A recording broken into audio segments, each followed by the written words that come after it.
the summer, I was talking to Bonneville head coach Fred Armstrong. In the process of that conversation, he told me he had learned that he was the first African-American head football coach in the history of the state of Idaho. The issue of race and equality have always interested me. That's why it was an absolute honor when Coach Armstrong asked me to tell his story.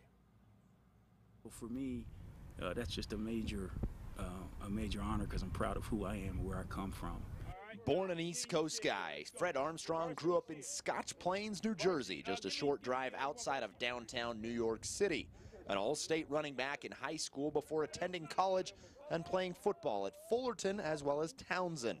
After his playing days finished, he knew he wanted to coach. A job opportunity presented itself in Europe, where he spent over 20 years. You know, in Europe was cool because you had to teach, man. You're teaching the game. And the good thing is there were no bad habits per se.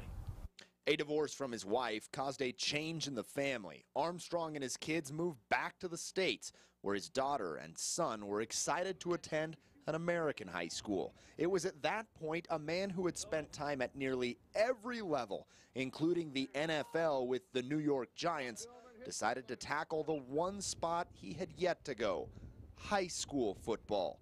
The East Coast and really European guy packed his bags and headed west. Well, I always told the kids that I was sent on mission as they go. This is where my mission is, so I was sent here. But kids respond to him. You know, he expects big things from kids. He expects them to perform. He expects them to do what he asks them to do. And when they don't, he lets them know about it. But I also think, and the other side of that is the kids know he cares. Fred says he came to Bonneville because he's a fixer. He wanted a program that was broke.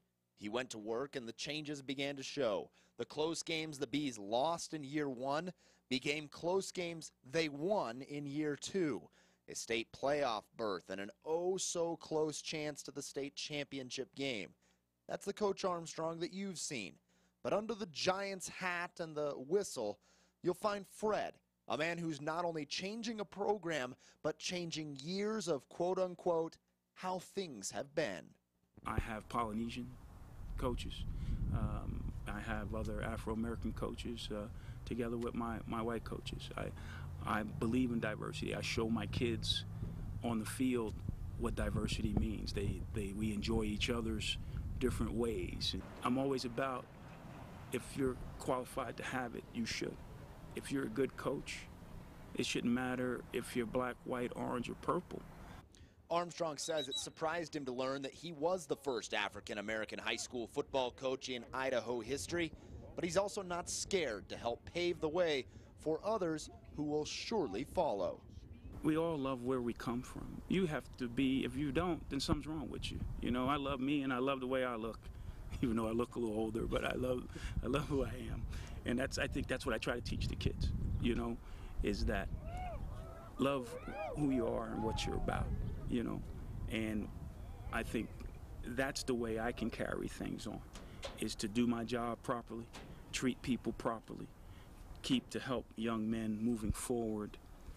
That's where your answers come from.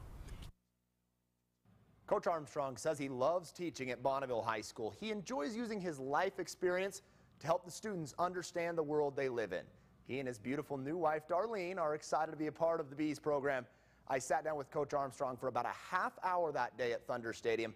The thing I took away the most from that conversation is how proud he is of those that have come before him and the path that they've laid to help him get to where he is now. He says he knows the opportunities for African-American head coaches will continue to grow.